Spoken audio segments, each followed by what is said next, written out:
Mike Callahan here with Callahan's Corner. I want to be talking about all the things that your business may be missing on a daily, weekly, monthly, and semi-annually basis, and how to go out and fix them inside your service business. So before we actually get into what you should be doing on a daily, weekly, and monthly basis, I want to take a look at things that you really need to be having done in your service business, whether it's lawn care or home cleaning, or even pest control. Is before jobs are routed, there's certain things that we really should be having in our system so we have good data in, good data out, and we can run those KPIs, those key performance indicators. So all of your jobs in your system, your CRM, your customer relationship management software should have a price, a budgeted time, how long it should take one person to do it, and then it would be able to calculate based on the size of the crew for that day, because not that any of us have any no-call, no-show employees, but we really sometimes do in our service industry. So we want to have a price, a budget of time based on one person, and the software should adjust that time up and down based on how many guys or girls are on that crew. And if there's materials included in that job, we need to be able to track that actual versus budgeted. So before we really get into the weekly rhythm meeting or daily rhythm meeting, we want to make sure that our jobs have a price, budgeted time, and materials. And even if they're an installment job, they should be tied into some kind of contract in your software, just like Service Autopilot, where we have that as job underneath the contract. And then on each job, we still can have that price and budgeted time and cost, and it won't bill the consumer extra up and above the installment. So the other thing that we really need to have before we get into the weekly rhythm meeting and the daily meeting rhythm is all jobs should have these things before they're completed. So the software that we use is Service Autopilot, and there's some key elements, actually 4 key elements that we really, really insist that you should have, or you're losing out. But we need start and stop times for every job that are realistic from probably a mobile app, or if you're still using pen and paper, someone should be physically entering those in. Now, the key to a mobile situation is if you're clocking in and out of drive time, we can have that non-billable drive time. And a key to that is under the payroll and job costing tab, under each employee inside Service Autopilot, we need their hourly wage, we need their hourly wage with labor burden, and hourly wage OT overtime with labor burden. That's going to give you a labor cost effect and a drive time labor cost effect. So those are some things that I really recommend for success having set up. But before we finish each day, we need start and stop times that make sense. We need to make sure the correct employees are assigned to that crew for the day. So let's say Dave doesn't show up and Joe needs to take his place. We go in and drag that extra employee in for the day, and the guy who's not there, we pull them off. So now we have proper payroll and job costing rates, a price being billed out, even if it's installment. So once again, if you've set up the job correctly, you're good. And then a budgeted time. So all those pieces, no matter the software you're using, they need to be in there, because if we don't have the data in, we don't have the data out.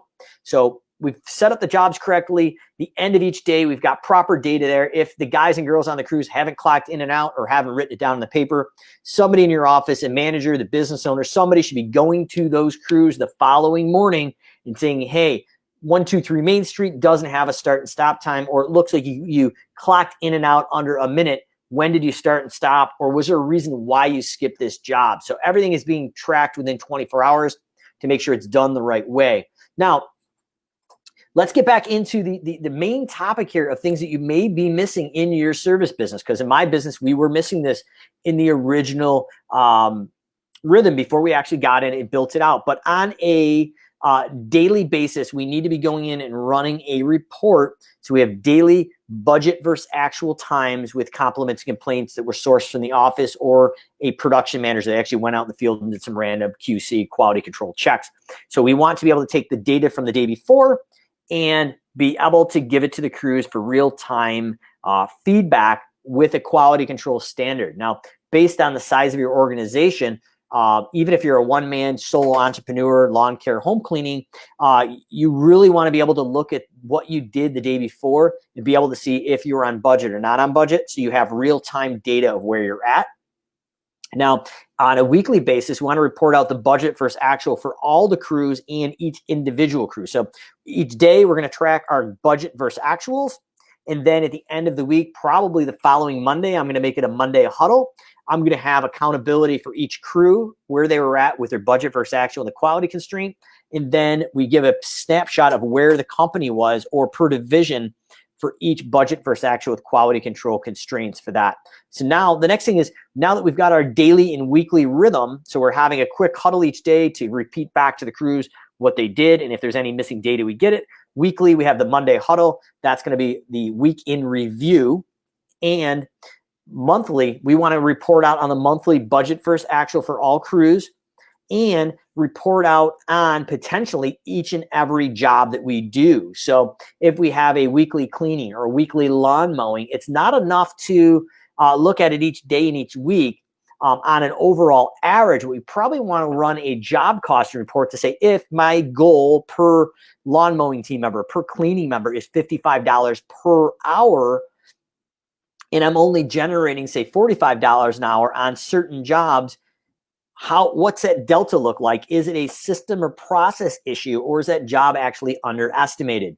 And that's going to start giving us a feeling of where we're at on those particular jobs that are losing money, and that's going to allow us to focus in on the losers. Now, in July and December, what I recommend in lawn care is we run that job cost report, and if we still have a job mid-season in July that it is actually not hitting our revenue goals, we actually go out and raise that price. And then again in December, before we actually go out and renew that contract, or if your contract runs forever, before we actually get into the thick of the next spring season, we raise that price. So just like Jack Welch raised the bottom 10% of his client base prices, in our service business, we should be only raising the prices, in my opinion, on the jobs that aren't hitting our hourly revenue goal. So foundationally, we want to have start and stop times for each job, correct employees assigned to that job and that crew, a price being billed out, even if it's under an installment, and a budgeted time there.